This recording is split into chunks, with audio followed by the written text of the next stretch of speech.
adalah bagian terpenting dari elemen bangsa ini. Kata Bung Karno, berikan aku 10 pemuda, maka akan aku guncang dunia. Kalau kata saya, berikan aku 10 pemudi, aku akan guncang-guncang. Ya, dunia juga, karena pemudi juga punya pemikiran yang luar biasa. Jadi pemuda-pemudi bersatu untuk membangun bangsa ini. Kalau tidak digalakan lagi yang namanya Sumpah Pemuda, sekarang kan kita di Sumpah Pemuda itu kan benar-benar menyatukan segala perbedaan. Pemuda dari barat sampai timur, timur sampai barat, ya utara selatan semua bersatu untuk sebuah kebersamaan, sebuah persamaan, ya sama satu bahasa, satu bangsa dan satu negara gitu kan. Itu sebuah momentum sejarah, peristiwa sejarah yang tidak boleh dilupakan, dan kita harus berterima kasih pada pemuda-pemuda zaman dahulu. Nah, Gen Z ini kan adalah bisa dibilang pemuda ya. Gen Z dibekali dengan kemampuan teknologi yang luar biasa, harusnya bisa mendukung bangsa ini menjadi lebih maju. Yang perlu ditanamkan kepada generasi muda sekarang adalah, terutama Gen Z ini, adalah patriotisme, nasionalisme, dan rasa bangga akan bangsanya sendiri. Karena saya khawatir ya, generasi sekarang sudah mulai pudar rasa nasionalisme dan patriotismenya.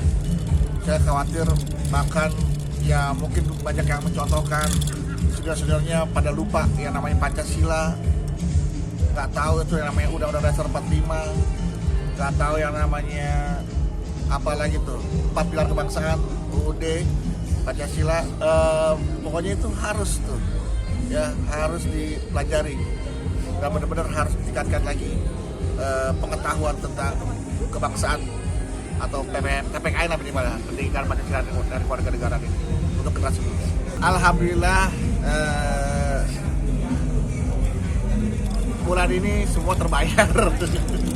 Cicilan semua ketutup, sekolah bayar semua, alhamdulillah. Tapi saya nggak mikirin bulan depan, biar Allah yang mikirin gitu kan. Karena saya nggak boleh mengkhawatirkan masa depan saya.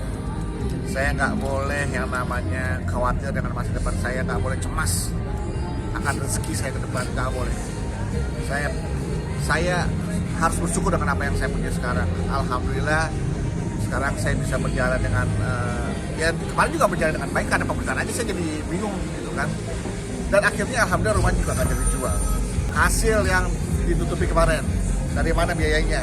Dari pekerjaan-pekerjaan yang memang sebenarnya sebelumnya sudah ada jadwalnya sebelum berita ini naik. Sudah ada, ya kan? Jadi sebelum berita ini naik sudah ada yang namanya jadwal salah satunya ini. Jadi kan kalau off air kan angkanya lebih besar dibandingkan on air, ya kan? Dan bahkan setelah pemberitaan ini naik, saya sempat menolak pekerjaan-pekerjaan yang ada kaitannya dengan berita ini. Saya nolak, saya nggak mau, saya dianggap menjual kesedihan. Saya nggak mau karena saya dibilang apalah cari sensasi. Akhirnya saya tolak itu dengan alasan itu tanya nanti pilihan dari Ricardo, termasuk yang saya tolak podcastnya. Karena saya nggak mau dianggap menjual kesedihan. Tapi setelah saya pikir lagi, kenapa sih saya harus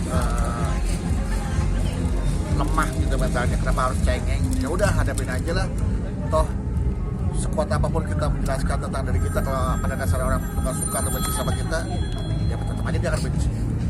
Sekuat apa, kalau orang yang sayang sama kita, mereka nggak butuh penjelasan siapa. Nah itu yang akhirnya saya berani menghadapi ya media-media, baik itu acara TV maupun podcast.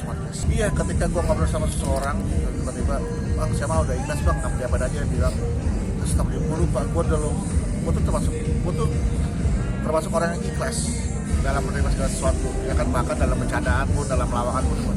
Tapi kenapa dalam kehidupan nyata gue nggak ikhlas, diperintahkan seperti itu? Udah, akhirnya gue hadapin dengan ikhlas, mendengar tulisan dan keikhlasan bahwa ya udah, silakan teman-teman beritakan apa yang teman-teman bisa beritakan. Silakan para pembaca, para pemirsa yang melihat, yang menonton, yang mendengar, yang membaca, silakan nikmati beritanya. Silakan simpulkan, silakan nilai, silakan berikan justifikasi, silakan, itu hak kalian semua. Cuma saya hanya berpesan, ya sebisa mungkin lah ya, jangan mudah menjustifikasi seseorang tanpa kalian tahu kebenaran yang sesungguhnya, tanpa tahu situasi yang sesungguhnya. Karena kan di sini kita bisa melihat bagaimana cara kalian berpikir. kebijakan seseorang dilihat dari cara dia menilai sesuatu, dari cara dia merespon sesuatu. Nah, aku sempat menjadi orang yang nggak bijak karena aku merespon dengan sangat lemah. Tapi sekarang aku harus bisa merespon masalah ini dengan cukup ya ikhlas aja aku hadapin. Ya apapun yang Tuhan beritakan saya terima, dan apapun yang ada dalam kehidupan saya juga, apapun yang orang nilai tentang saya terima. Kan kalau mereka menilai buruk, kalau ternyata saya nggak buruk, jadi pahala buat saya. Ya resikonya pandangan orang negatif. Kita tuh kalau sudah nggak peduli sama penilaian orang, artinya kita sudah sampai di tingkat yang mana kita jadi orang ikhlas. Karena kita hanya butuh penilaian dari Allah Subhanahu Wa Taala. Saya hanya butuh penilaian dari Tuhan saya. Saya nggak butuh penilaian dari makhluk. Yang penting kita berbuat baik sebisa kita, semampu kita. Ada perbuatan baik kita pun nggak akan pernah diterima dengan baik oleh orang lain. Tidak semua orang bisa menilai perbuatan baik kita. Jadi intinya ya sudah, saya tidak mengkhawatirkan bagaimana orang menilai tentang pribadi saya. Tapi yang penting saya khawatir ketika Allah sudah menilai buruk tentang saya. Nah itu yang saya khawatirkan. Jadi artinya saya tetap butuh penilaian yang baik dari Tuhan saya. Seperti itu.